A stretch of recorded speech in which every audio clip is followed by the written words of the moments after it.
श्री राधा श्री राधा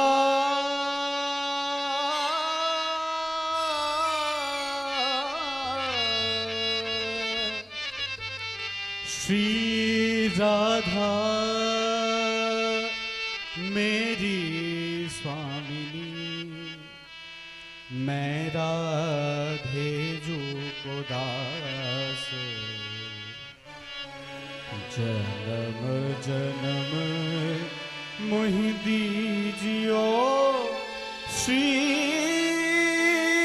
वृंदावन वास,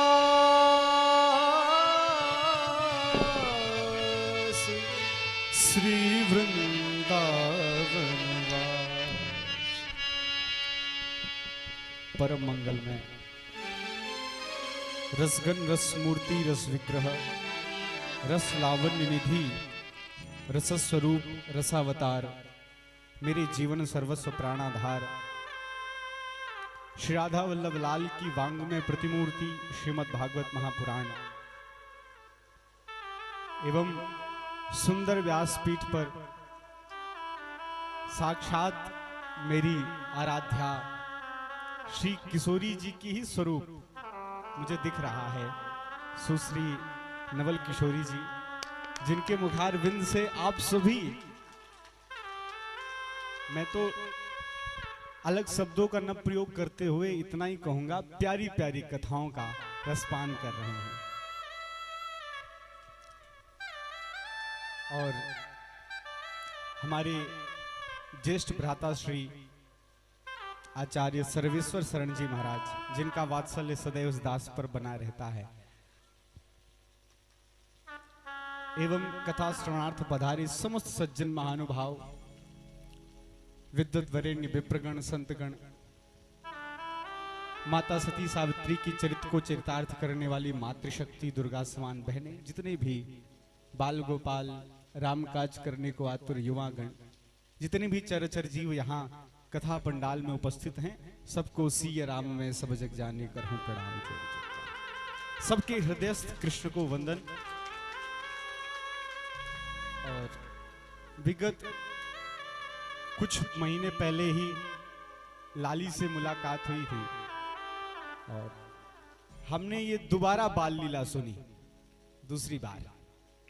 और बाल लीला श्रवण करते हुए मुझे बस एक ही भाव आता है कि छोटी सी श्री राधिका जी ब्रजमंडल में हो और वो अपने नेत्रों से लालजू के जो लीला चरित्रों को देखें और किसी को व्यक्त करें। सेम वही स्वरूप मुझे यहाँ सुश्री नवल किशोरी जी के मुखारविंद से कादीपुर ग्राम में बरस रहा है, वो दर्शन हो रहा है। आप ये भी समझ लो कि कथा कोई करता है तो कृष्ण नहीं कहते, कथा यदि कोई कहता है तो श्री किशोरी जी ही कहती हैं बस। क्योंकि देखा कृष्ण ने अपनी लीलाओं को नहीं है, कृष्ण की लीलाओं को यदि किसी ने देखा है तो केवल और केवल किशोरी जी ने ही देखा है। और वही लग रहा है कि किशोरी जी बैठ करके श्री कृष्ण की लीलाओं का व्याख्यान कर रही हैं। और कितना सौभाग्य है कादीपुर ग्राम वासियों का, कितनी प्यारी कथा का रसपान आप सभी कर रहे हैं। एक अब माइक आया है और कथावाचक भी हैं, तो थोड़ा सा मैं आपको कुछ कह के फिर विश्राम दूं वाणी को, क्योंकि आनंद इतना बरस रहा है, इसमें कुछ ज्यादा वक्तव्य नहीं शोभायमान होगा।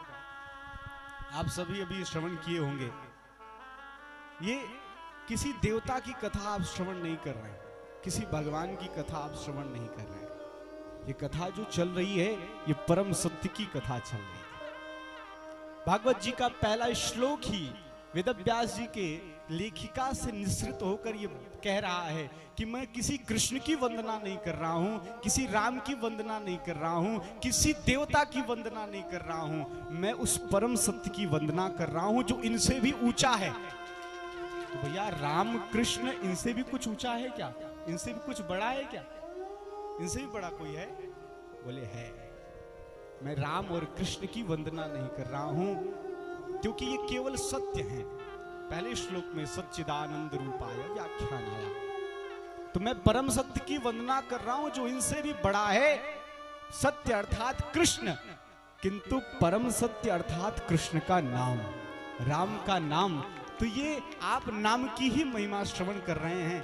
इस कलिकाल में और कोई साधन नहीं है प्यारे, नाम के अलावा कोई साधन नहीं है जो आपको भवसागर से पार ले जा सकता है। रामचरितमानस के 6ठे श्लोक का जो उत्तरार्ध है उसमें एक बात आई है, यत् पादप्लव मीक मीवहि भवाम बोधे स्थितिशावताम। यदि कोई जीव भवसागर से पार जाना चाहता है तो भगवान के चरणों का आश्रय ले ले। भगवान के चरणों का आश्रय लेने का फल क्या होगा? बोले भगवान के यद पादप्लव मीक मेवहि भवाम, भगवान के चरण कमल नौका बन जाएंगे और उस नौका में बैठकर आप भवसागर से पार जा सकते हो। लेकिन प्यारे बड़े ध्यान से इस बात को सुनो, नौका समुद्र में बड़ा कम चांस है चल पाए। चलती है क्या? अब चल भी जाए तो कितने खतरे महाराज, कहीं छेद हो गया तो, और कहीं नाविक आपको अच्छा नहीं मिला तो वही डुबो देगा। और भगवान के चरण कमलों का आश्रय लिया है, लेकिन इस कलिकाल का कलुषित वातावरण ऐसा है, माया का ऐसा प्रभाव है, कबा यदा कदा तो आपका स्मृति भगवान से छूटेगी। और जिस समय स्मृति छूटी, हाँ एक है ना लिखा रहता है, सावधानी हटी दुर्घटना। जहां आप चूके भगवान की स्मृति से वहीं डूब जाएंगे। लेकिन आहा कितना सुंदर हमारे संतों ने ये परम आश्रय हम सबको प्रदान कर दिया है। भगवान का आश्रय लिया तो भगवान के चरण कमल नौका बन गए, लेकिन भगवान के नाम का आश्रय लिया तो क्या हुआ? हा? क्या होगा? गोस्वामी जी भी इस बात को स्पष्ट कर रहे हैं।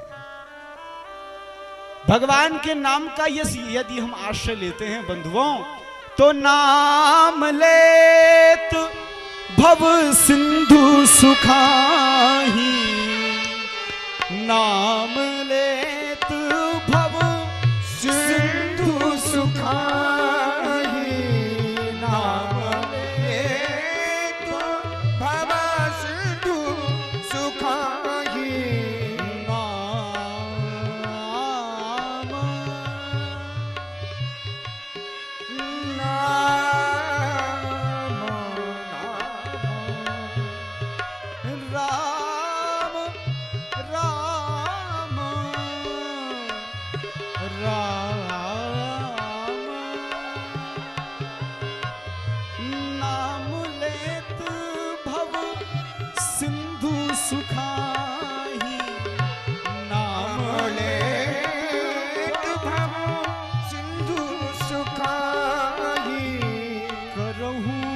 विचार सुजन मन माही, करहूं विचार सुजन मन माही। नाम का आश्रय लेते ही बंधुओं, जिस भवसागर का आप चिंता किए बैठे हो वो सूख जाता है। फिर आप पैदल जा करके भवसागर को पार कर सकते हो।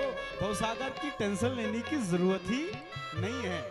ये नाम का प्रताप और उस परम सत्य की हम लोग कथा श्रवण कर रहे हैं। अंतिम बात कह के मैं ये प्रसंग बस आ रहा है तो मैं कह दूं, जब सेतु निर्माण हो रहा था, आप सभी ये कथा सुने होंगे, बंदर राम नाम लिखते हैं, पत्थर को समुद्र में फेंकते हैं, पत्थर तैरने लगता है। सुना कि नहीं? सबने सुना।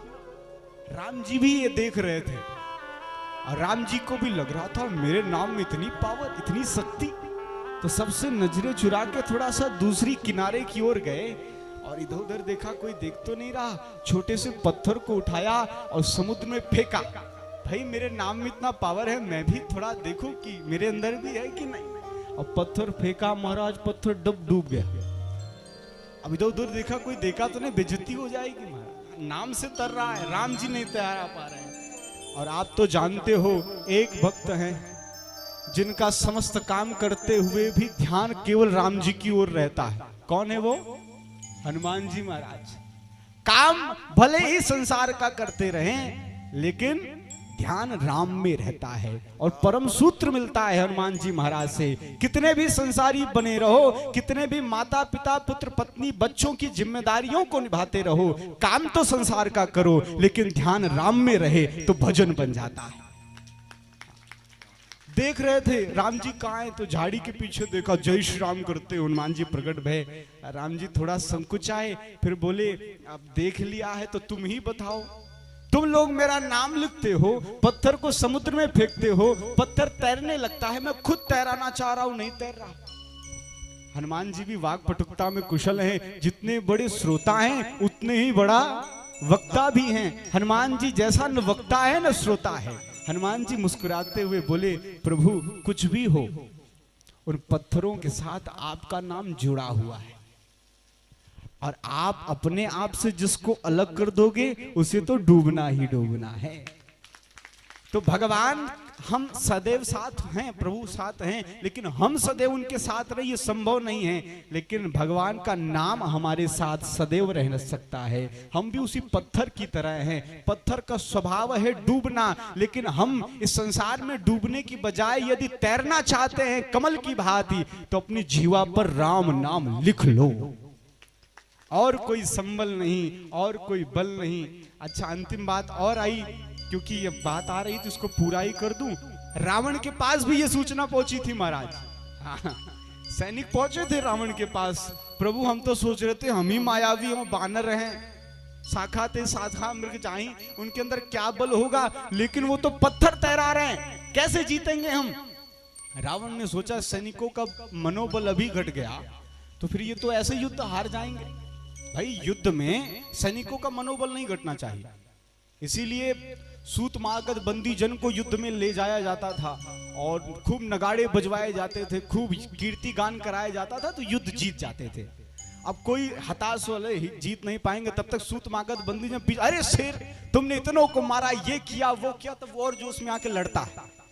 रावण ने सोचा अगर ये मनोबल अभी घट गया, वो 5वीं कक्षा का एक पाठ था ना, हम सब ने पढ़ा था, अंग्रेजी में ही था, इंग्लिश मीडियम में थोड़ा हम भी पढ़े हैं, तो उसमें कोई यूनान देश का राजा था, तो युद्ध करने से पहले वो सिक्का उछालता था, और हेड आया तो जीत जाएंगे, टेल आया तो हार जाएंगे, और जब उछालता है हेड आता और सैनिकों में उत्साह था और जीत जाते।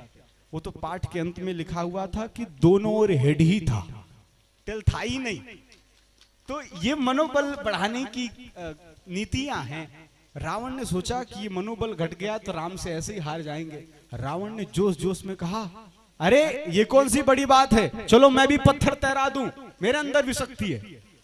सैनिकों ने कहा प्रभु दिखा दे, थोड़ा बल भी आ जाए। रावण गया, उसने पत्थर उठाया, मुख के पास लाया, कुछ मंत्र सा पढ़ा और पत्थर को समुद्र में फेंका तो पत्थर तैरने लगा। सैनिकों ने भी जय जयकार की, हमारा राजा भी थोड़ा मायावी है। लेकिन महाराज पति कितना भी बाहर 30 मार खा बने, पत्नी सब पोल पट्टी जानती है। रावण आया, मंदोदरी ने कहा वो तो ठीक है, सबको उल्लू बना दिया, हमको नहीं बना पाओ, हमको पता है आपके पास कोई ऐसी शक्ति नहीं है, बताओ पत्थर कैसे तैरा। रावण मुस्कुराया, बोले देवी तुमसे क्या छुपाना, मैंने पत्थर को मुख के पास लाया और पत्थर से बोला तू तैरा नहीं तो तुझे राम नाम की सौगंध है, और पत्थर तैरने लगा। तो यदि दुश्मन भी भगवान के नाम का आश्रय लेता है तो हम भक्त होकर नाम का संबल लेके क्यों ना बहुत से तर जाएं। आओ 2 बार नाम संकीर्तन, फिर उत्सव की ओर आगे बढ़ेंगे।